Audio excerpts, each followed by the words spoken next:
Hi friends, ఈ విషయం మీకు తెలుసా? ఈ విషయం మీకు తెలుసా? తెలియకుంటే వినండి. ప్రపంచ జీవ వైవిధ్యంలో భారతదేశం 9వ స్థానంలో ఉంది. భారతదేశంలో 350 రకాల పాలిచ్చే జంతువులు 350 రకాల పాలిచ్చే జంతువులు 1200 రకాల పక్షులు ఉన్నాయి.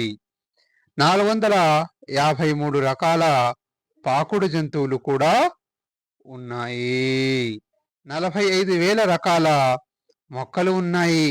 ఇలాంటి కొత్త విషయాలు మీరు ఎప్పటికప్పుడు నేర్చుకోవాలనుకుంటున్నారా? ఒక్క నిమిషం మీ సమయాన్ని కేటాయించి ప్రతిరోజు కొత్త విషయాలు నేర్చుకోండి. Please like my video. Thanks for watching.